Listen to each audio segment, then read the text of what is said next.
ఓం సాయిరామ్ సమర్థ సద్గురు సాయినాథ్ మహారాజుకి జై. సాయి భక్తులందరికీ నమస్కారం అండి. మన బాబా గారి దయ వల్ల మనందరం బాగుండాలి, సంతోషంగా ఉండాలి అని చెప్పి మనస్ఫూర్తిగా కోరుకుంటూ ఈ రోజుటి వీడియో స్టార్ట్ చేస్తున్నాను ఫ్రెండ్స్. ఇక ఈరోజు వీడియోలో మనం చూడబోయేది ఏంటి అంటే, తల్లి ఇది 118 సంవత్సరాల యొక్క అదృష్టమమ్మా. వెంటనే నువ్వు నా పాదాలను తాకి చూడు.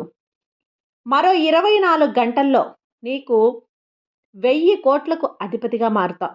ఈ అవకాశం నీకు మళ్ళీ మళ్ళీ రాదు. ఎంతలే అని చెప్పి నిర్లక్ష్యం చేశావు అంటే నష్టం నీకే. కాబట్టి తప్పకుండా నువ్వు విని తీరాల్సిందే అమ్మా అని చెప్పి బాబాగారు అయితే మన కోసం ఒక మంచి సందేశాన్ని అయితే తీసుకొచ్చేసారండి. ఆ సందేశం ఏంటి? ఆ సందేశం రూపంలో బాబాగారు మనతో ఏం చెప్పబోతున్నారు వినే ముందుగా ఒక్కసారి మన ఛానల్లో ఎవరైనా సరే కొత్తగా వీడియోని చూస్తూ ఉన్నట్లయితే ప్లీజ్ సబ్స్క్రైబ్ చేసుకోండి ఫ్రెండ్స్. వీడియో నచ్చితే కనుక లైక్ చేయండి, షేర్ చేయండి, కామెంట్ చేయండి. ఇక వీడియోలోకి వెళ్ళబోయే ముందుగా ఒకసారి మనకు తెలిసిన గురువుగారండి, షిరిడి సాయిబాబా ఆశీస్సులతో జ్యోతిష్యం చెప్తున్నారు గురూజీ సుబ్రహ్మణ్యం రాజు గారు, నెంబర్ 1 వశీకరణ స్పెషలిస్ట్. వీరి మొబైల్ నెంబర్ 9908224144. ఎలాంటి ప్రాబ్లం ఉన్నా సరే కేవలం ఫోన్ ద్వారా పూజలు చేసి పరిష్కరించేస్తారు. నేరుగా వెళ్లాల్సిన పని లేదు. పర్సనల్గా మీట్ అవ్వాల్సిన అవసరం కూడా లేదు. ఉన్న చోటనే కదలకుండా, మూడో కంటికి తెలియకుండా మీ మొండి సమస్యలను సైతం మీరు పరిష్కరించుకోవచ్చు. ప్రేమ, పెళ్లి, ఉద్యోగం, రాజకీయం, విదేశీ ప్రయాణం, ధనం నిలకడగా లేకపోవటం, భార్యాభర్తల మధ్య గొడవలు, ఆస్తి తగాదాలు, అప్పుల బాధలు, స్త్రీలు పురుషులు ఎటువంటి గుప్త సమస్యలున్నా సరే నెంబర్ 1 వశీకరణ స్పెషలిస్ట్. మీ మీద, మీ ఇంటి మీద చెడు ప్రయోగం జరిగినా, చేసి ఉన్నా కూడా నరదృష్టి, నరగోష్ట, సంతాన సమస్యలు, భార్యాభర్తల మధ్య, లవర్స్ మధ్య అనుమానాలున్నా, అపార్థాలున్నా, థర్డ్ పర్సన్ ఉన్నా సరే, అత్తాకోడళ్ళ మధ్య సఖ్యత లేకపోయినా ప్రతి ఒక్క ప్రాబ్లంకి చక్కటి సొల్యూషన్ ఇస్తున్నారండి. మీ వివరాలన్నీ కూడా సేఫ్ అండ్ సెక్యూర్గా ఉంచుతారు. మీకే కాదు, దేశ విదేశాల్లో ఉన్నవారు ఎలాంటి ప్రాబ్లమ్స్నైనా సరే పరిష్కరించుకుంటున్నారు. ఎంతోమంది విదేశాల్లో ఉన్నటువంటి వారు దిక్కుతోచని పరిస్థితుల్లో, అయోమయ స్థితిలో ఉన్నవారు ఇప్పుడు గురువుగారికి కాల్ చేసి వాళ్ళ ప్రాబ్లమ్స్ని సాల్వ్ చేసుకొని ఈరోజు హ్యాపీగా లైఫ్ లీడ్ చేస్తూ చాలా సంతోషంగా ఉన్నారు. కాబట్టే స్క్రీన్ మీద ఉన్నటువంటి నెంబర్కి ఒకసారి కాల్ చేయండి. మీ ప్రాబ్లంని గురువుగారితో పంచుకోండి. ఖచ్చితంగా గురువుగారు మీ ప్రాబ్లంకి సొల్యూషన్ చూపిస్తారు. ఇక వీడియోలోకి వచ్చేస్తే, తల్లి ఇది కొన్ని సంవత్సరాల యొక్క అదృష్టం అమ్మా. ఎందుకు ఇలా ఇంత గొప్ప అదృష్టాన్ని ఈరోజు నీ ముందుకు తీసుకొచ్చాను అంటే, అసలు ఈ సందేశంలో ఉండే అర్థం, పరమార్థం ఏంటి అనేది ఇదంతా కూడా నువ్వు పూర్తిగా గ్రహించాలి అంటే అసలు నీకు ఒక నిజం తెలియాలి. ఈ నిజం తెలుసుకునే అవకాశం అనేది నీకు మళ్ళీ కూడా రాదు. ఎందుకంటే ఈ అవకాశాన్ని వదిలావు అంటే కనుక నష్టం నీకే. కాబట్టి ఈ అవకాశాన్ని వదులుకోకుండా చెప్పాలి అనుకుంటున్న ఈ సందేశంలో ఉండే ఆంతర్యాన్ని పూర్తిగా నువ్వు గ్రహించి తీరాలి. ఎందుకు అంటే నీ సాయి తండ్రి ఏది చెప్పినా కూడా తన బిడ్డల క్షేమాన్ని కోరి మాత్రమే చెప్తాడు. అది నువ్వు గుర్తించాలమ్మా. కాబట్టి నువ్వు ఖచ్చితంగా కూడా నేను చెప్పే ఈ సందేశంలో ఉండే ఆంతర్యాన్ని నువ్వు పూర్తిగా విని తెలుసుకోవాలి. అయితే ఈ చిన్న కథని నువ్వు జాగ్రత్తగా విను. అప్పుడే నీకు పూర్తిగా తెలుస్తుంది. అనగనగా ఒక ఊరిలో ఒక ఆశ్రమం ఉంది. ఆశ్రమం ఉన్న తర్వాత ఆశ్రమంలో గురువుగారు కూడా ఉంటారు కదా, శిష్యులు కూడా ఉంటారు. ఆ గురువుగారు చాలా పెద్దాయన. ఆయన చెప్పిన మాట శిష్యులందరూ కూడా జమ దాటే వాళ్ళే కాదు. ఈ గురువుకు ఉండాల్సిన మంచి లక్షణాలన్నీ కూడా పుణిగిపుచ్చుకున్నారు ఆ గురువుగారు. ఆ గురువుగారి దగ్గరకు ఎవరైనా కానీ ఊరిలో ఉన్నవారు ఈ సమస్య అని చెప్పి వెళ్తే గనక చాలా నవ్వుతూ తేలిగ్గా ఆ సమస్యను సునాయాసంగా కష్టం లేకుండా పరిష్కరించేస్తారు. కాబట్టి ఏ కష్టం ఊరిలో వచ్చినా కూడా వెంటనే గురువుగారి దగ్గరికే వస్తారు. మంచికి మారుపేరు ఈ గురువుగారు. ఎటువంటి స్వార్థాన్ని కానీ, ఎటువంటి అసూయను కానీ, ఈర్ష్యను కానీ ఇవేవి కూడా ఆయనకు మనసులో కూడా రావు. ఆయన గుమ్మంలో కూడా అడుగు పెట్టవు. అంతేకాకుండా ఎన్నో సంవత్సరాలు తపస్సు చేసి ఆ పరమేశ్వరుడి అనుగ్రహాన్ని కూడా ఆ గురువుగారు పొందారన్నమాట. అయితే ఒకరోజు అనుకోకుండా శిష్యులకి తను ఉపన్యాసం చెప్తూ, మంచి మాటల్ని చెప్తూ, విద్యను బోధిస్తూ ఒక మాట కూడా అన్నారు. తన ఉపన్యాసం చెప్తూ ఒక మాట, ఆ మాట విన్న తర్వాత శిష్యులందరూ కూడా ఆశ్చర్యపోయారు. కొంతమంది అయితే ఏడుపు కూడా ఆ గురువుగారి పాదాల మీద పడి ఏడుస్తూ ఉన్నారు. ఇంతకీ ఆ శిష్యులను బాధపెట్టిన ఆ మాట ఏంటి అంటే, నేను ఈరోజు సాయంత్రం 5:30కు నా తనువుని చాలిస్తాను అని చెప్పి ఆ గురువుగారు చెప్పిన మాట అన్నమాట. ఎందుకంటే కొంతమంది మహానుభావులకి పరమేశ్వరి యొక్క అనుగ్రహం పొందిన వారికి ఎప్పుడు చనిపోతారో వాళ్ళకి ముందుగానే తెలిసిపోతుంది. వారు చావంటే భయపడరు. చావును కూడా ఆ పరమేశ్వరుడి యొక్క ప్రసాదంగా భావిస్తారు. ప్రశాంతంగా చనిపోతారు. చావు కూడా వారికి ఒక యజ్ఞం లాంటిది. ఒక యోగం లాంటిది. ఒక తపస్సు లాంటిది. కాబట్టి ఆ చావు కూడా ఆయన్ని వణికించలేదు. కాబట్టి ఆ మాట విన్న ఆ శిష్యులు తమకెంతో ఇష్టమైన, ప్రియమైనటువంటి గురువుగారు తనువును చాలించి దూరమైపోతున్నారనే మాట చాలా తట్టుకోలేకపోయారు. "వద్దు గురువుగారు, ఎందుకిలా మాట్లాడుతున్నారు? మీరు ఈరోజు మాతోనే ఉండాలి. మా వెన్నంటే ఉండి మాకు మంచి విషయాలు నేర్పించాలి. మాకు ధైర్యాన్ని నేర్పించాలి." ఇలాంటి మాటలు మాట్లాడి, "మమ్మల్ని బాధ పెట్టొద్దు గురువుగారు. మమ్మల్ని వదిలి వెళ్ళిపోవద్దు గురువుగారు" అని చెప్పి ఆయన పాదాల మీద పడి వేడుకున్నారు. అయితే ఆ మాట విన్న గురువుగారు, "లేదు నాన్న, ఈరోజు నా చివరి రోజు. కాబట్టి నన్ను ఏ విధంగా కూడా మీరు ఆపే ప్రయత్నం అనేది చేయలేరు. మీరు నేను వెళ్ళిన తర్వాత కూడా ఇలాగే మంచిగా ఉండాలి. మంచి దారినే ఎంచుకోవాలి. మంచి మాటలే మాట్లాడాలి. శాంతంగా ఉండాలి. ఆపదలో ఉన్న వారికి సహాయం చేస్తూ ఉండాలి. అనారోగ్య సమస్యలొచ్చిన వారికి మన యొక్క మందులను ఇచ్చి తగ్గించాలి. ఆ తర్వాత మీరే నా శిష్యులుగా ఒక మంచి పేరును, ఫలానా వ్యక్తి యొక్క శిష్యులు అంటే ఇంత గొప్పవారు అని చెప్పుకునే విధంగా ఒక గొప్ప పేరును సంపాదించుకోవాలి. ఇదే నా చివరి కోరిక" అని చెప్పి చెప్తారు. అయితే ఆ శిష్యులలో కూడా ఒక శిష్యుడు చాలా తెలివైన అతడు. ఆ వ్యక్తి లేచి, "గురువుగారు, మీరు ఎంతో ఇష్టమైన నారింజ మిఠాయి ఉంది కదా! ఆ నారింజ మిఠాయిని నేను ఒక పక్క ఊరికి వెళ్ళి మీకోసం తీసుకువస్తాను" అని చెప్పి అక్కడి నుంచి బయలుదేరి వెళ్తాడు. అలా బయలుదేరి వెళ్ళి నారింజ మిఠాయిని సాయంత్రం 5 గంటలకు తీసుకొనొస్తాడు. అతను చనిపోవాలి అన్న సమయం 5:30 నిమిషాలు. ఇక అప్పటి వరకు శిష్యులతో చాలా ఆనందంగా ఉన్నారు ఆ గురువుగారు. ఇక ఎప్పుడైతే ఆ శిష్యుడు పక్క ఊరికి వెళ్ళి నారింజ మిఠాయి తీసుకొని వచ్చాడో, ఆ నారింజ మిఠాయి తీసుకొని ఆ గురువుగారు చాలా సంతోషంగా, చాలా ఇష్టంగా, అసలు ఎంతో ఆస్వాదిస్తూ ఆ నారింజ మిఠాయిని తింటాడన్నమాట. ఇలా తిన్న తర్వాత సరిగ్గా 5:30 నిమిషాలకు అతను చనిపోయారు. అతను చనిపోయిన తర్వాత శిష్యులందరూ కూడా బోరున ఏడవటం మొదలుపెట్టారు. కానీ ఆ నారింజ మిఠాయి తెచ్చిన శిష్యుడు మాత్రం, "ఎందుకు ఇలా వేడుస్తున్నారు? మనకి గురువుగారు వెళ్తూ వెళ్తూ ఒక మంచి సందేశాన్ని అందించారు. మనం ఎలా ఉండాలో అని చెప్పి వెళ్ళారు" అని చెప్పి చెప్తే, "ఏం సందేశం అందించారు గురువుగారు? చనిపోతారు అని చెప్పి కూడా మీకు తెలుసు. తెలిసి కూడా నువ్వు పక్క ఊరికి వెళ్ళి నారింజ మిఠాయి తీసుకొచ్చి గురువుగారికి తినిపించావు. ఇలా తీపిని తినిపించావు అంటే నీకు గురువుగారు వెళ్ళిపోతున్నారు అని చెప్పి సంతోషమా? అసలు నీకు ఏమాత్రం కూడా గురువుగారు చనిపోతున్నారు అని చెప్పి బాధ లేదా?" అని చెప్పి అడిగేసరికి, "అయ్యో! గురువుగారు ఇంతకాలం మనకు నేర్పించిందేంటి? చావునైనా, బ్రతుకునైనా ఒకేలాగా చూడగలగాలి. ఇప్పుడు గురువుగారు సరిగ్గా 5:30 తన యొక్క శరీరాన్ని వదిలి ఆత్మ వెళ్ళిపోయింది. అయితే 5:30 వరకు కూడా గురువుగారు సంతోషంగానే ఉన్నారు. నేను తెచ్చిన నారింజ మిఠాయిని కూడా ఆస్వాదిస్తూ తిన్నారు.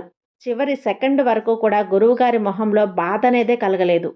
ఆ చావును కూడా ఆయన శివప్రసాదంగా భావించారు. అంటే ఈ చావు కూడా మనల్ని బాధ పెట్టదు. బాధ పెట్టకూడదు. ఈ చావుని సైతం సంతోషంగా స్వీకరించాలి. చివరి క్షణం వరకు కూడా ఆనందంగా గడపాలి అనే ఈ సందేశాన్ని గురువుగారు మనకు చనిపోతూ అందించారు. మీరేమో బ్రతుకుంటాము అని చెప్పి మీకు తెలిసినప్పటికీ కూడా ఈ క్షణాన్ని ఆస్వాదించకుండా బాధపడుతున్నారు. గురువుగారు చెప్పేదేంటి? మీరు చేసేదేంటి? అని చెప్పి ఆ యొక్క శిష్యుడు అడిగేసరికి అందరూ కూడా నోరెళ్ళబెడతారు. ఆ గురువుగారు చెప్పాలి అనుకుంటున్న ఈ సందేశంలో ఉంటే ఆంతర్యాన్ని గ్రహించి, నిజమే కదా అని చెప్పి ఆయన శరీరానికి చక్కగా అంత్యక్రియలు జరిపించి అక్కడి తోటి వారందరూ కూడా గురువుగారిని వదిలేస్తారన్నమాట. అలా వదిలేస్తారంటే ఆ శరీరాన్ని వదిలేస్తారు. ఆయన చెప్పిన మాటలు కాదు. ఆయన చెప్పిన నీతి పలుకులు కాదు. ఆయన చెప్పినటువంటి ధైర్యం ఇవన్నీ కూడా వారితో ఎప్పుడూ కూడా ఉంటూనే ఉంటాయి. ఆ గురువుగారికి ఇచ్చే విలువనేది గురువుగారికి ఎప్పుడూ కూడా శిష్యులు ఇస్తూనే ఉంటారు. అయితే ఇక్కడితో కథ ముగుస్తుంది. ఈ కథ ద్వారా బాబా మనకు చెప్పాలనుకుంటున్న నీతి ఏంటి అంటే గనక, ఈ కథలో విన్నట్లుగా తల్లి చివరి క్షణం వరకు కూడా ఆ గురువు సంతోషంగా ఉన్నారు. ఆఖరి సెకండ్‌లో కూడా తనకు తాను ఇష్టమైన ఆహారాన్ని తీసుకొని చనిపోయారు. ఎక్కడా కూడా తను భయపడడం కానీ, బాధపడడం కానీ ఇవేమీ కూడా ఆయన చెయ్యలేదు. కాబట్టి దీని ద్వారా తెలుసుకోవాల్సింది ఏంటి అంటే, జీవితంలో నువ్వు కొన్ని కష్టాలను అనుభవిస్తూ ఉన్నావు. కొన్ని బాధల్ని కూడా అనుభవిస్తూ ఉన్నావు. కష్టం వచ్చినప్పుడు ఏడుస్తున్నావు. సంతోషం వచ్చినప్పుడు నవ్వుతున్నావు. మళ్ళీ ఈ సంతోషం ఎక్కువ కాలం నీతో నిలవదేమో అని చెప్పి భయపడుతూ ఉన్నావు. ఏది ఏదైనప్పటికీ కూడా తల్లి, నేను నిన్ను పూర్తిగా పరిశీలించిన తర్వాత నాకు అర్థమైన విషయం ఏంటి అంటే, నువ్వైతే సంతోషంగా లేవు అని చెప్పి. ఎందుకు సంతోషంగా లేవంటే దాని వెనక అనేక రకాల కారణాలు ఉండొచ్చు.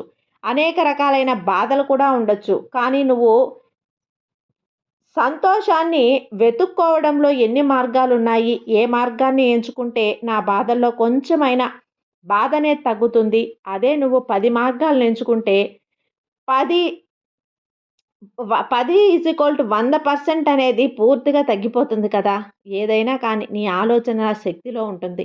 కాబట్టి చనిపోతామని చెప్పి తెలిసి కూడా సంతోషంగా బ్రతికే మీరు ఇప్పుడు వచ్చిన ఈ చిన్న కష్టాన్ని చూసి దిగులు పడకూడదు, భయపడకూడదు. ఏ కష్టం వచ్చినా, ఏ బాధొచ్చినా నీకు మనుషుల యొక్క వ్యక్తిత్వాలు ఏ విధంగా ఉండాలో కూడా అని చెప్పి వెళ్తుంది.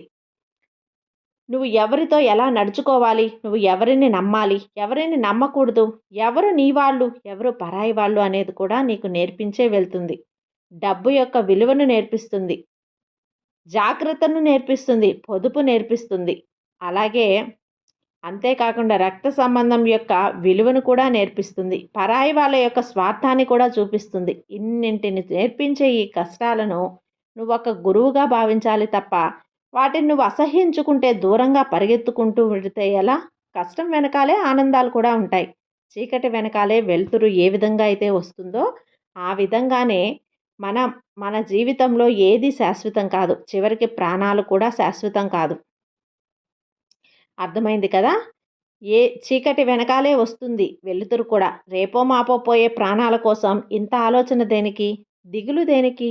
ఏం సాధించాలి అని చెప్పి ఈ ఆలోచన? ఏది పోగొట్టుకున్నావు అని చెప్పి నీ బాధ? ఒక్కసారి ఆలోచించుకో. ఇప్పుడొచ్చే బాధలు ఎవరి కోసమో, పడే తపన ఎవరి కోసమో, ఆలోచించే ఆలోచనలు ఇవన్నీ కూడా నీకు అవసరమా చెప్పు? నీదేంటో నువ్వు చూసుకో. నీ తల్లిదండ్రులను చూసుకోవాలి. నీ కడుపున పుట్టిన పిల్లల్ని చూసుకోవాలి. నీ కుటుంబాన్ని చూసుకోవాలి. వాళ్ళు నీకెంత ప్రేమను చూపిస్తున్నారో అంతకు రెట్టింపు ప్రేమను చూపించాలి. ఎవరితో కూడా గొడవకి దిగకూడదు. నీ మనసు ఈ విధంగా తయారవుతుంది తప్ప, బాధ నుంచి నీకు ఉపశమనం అనేది లభించదు. గందరగోళంగా తయారవుతుంది. నీ మనసు ఏదైనా సరే గందరగోళంగా ఉన్నంత మాత్రాన ఒకరితో గొడవకు దిగితే ఇంకా ఆ మనసు గందరగోళంగానే తయారవుతుంది. ఒకసారి అలా గొడవ పడకుండా నీ మనసు ఎక్కడైతే ప్రశాంతంగా ఉంటుందో, గొడవ పడకుండా ఉంటుందో అక్కడ పడకుండా నువ్వు నీ మనసుని జాగ్రత్తగా చూసుకో. నువ్వు ఎవరినైనా సరే ఒకరు నువ్వు చెప్పిన మాటలు ఆలకించడం లేదు అంటే వారి కర్మ అని చెప్పి అక్కడితో వదిలిపెట్టాలే తప్ప, నువ్వు మారు మళ్ళీ అని చెప్పి బ్రతిమలాడితే వాళ్ళ కాళ్ళ మీద పడినా వాళ్ళు మారరు. తల్లి, ఎవరి కర్మానుసారం వాళ్ళు అనుభవించక తప్పదు. నీది నువ్వు చూసుకోవటమే ఇక్కడ ముఖ్యం. కాబట్టి ఇప్పటి నుంచైనా, ఈ రోజు నుంచైనా కానీ నువ్వు నా పాదాలపై తాకావు కాబట్టి నీ యొక్క కర్మలన్నింటినీ కూడా దూరం చేసే పూర్తి బాధ్యత నాది. కానీ నేను చెప్పిన ఈ మాటల్ని నువ్వు అనుసరించాలి. కేవలం అనుసరించడం మాత్రమే కాదు, ఆచరణలో కూడా పెట్టాలి. ఏం చేయాలి అంటే గనక, నీ మాట వినని వారు నీకు ఎంత దగ్గర వాళ్ళైనా కానీ వాళ్ళని దూరంగా పెట్టు. వారికి చెప్పేది పదే పదే మార్చే ప్రయత్నం అనేది మార్చుకో. దీనివల్ల నీ మనసులో గందరగోళం అనేది కొంతవరకు తగ్గుతుంది. ఎవరైతే నిన్ను చిన్న చూపు చూస్తున్నారో, ఎవరైతే నిన్ను తక్కువ చేసి మాట్లాడుతున్నారో, ఎవరైతే నీకు విలువని, గౌరవాన్ని ఇవ్వటం లేదో అటువంటి వారికి నువ్వు కూడా ఎటువంటి విలువను, గౌరవాన్ని ఇవ్వద్దు. వారిని కూడా నువ్వు అలాగే చూడటం మొదలుపెట్టు. దానివల్ల నీకున్న విలువ నువ్వు పెంచుకున్నట్లవుతుంది. ఇక అంతేకాకుండా వచ్చే ఆదాయం గురించి లేదా పోయే నష్టాన్ని గురించి కానీ దేని గురించి కూడా పట్టించుకోవద్దు. నీ యొక్క విధిలో నువ్వు ఎంతవరకు అనుభవించాలి అని చెప్పి రాసి ఉంటుందో అంతవరకు మాత్రమే నీకు దక్కుతుంది.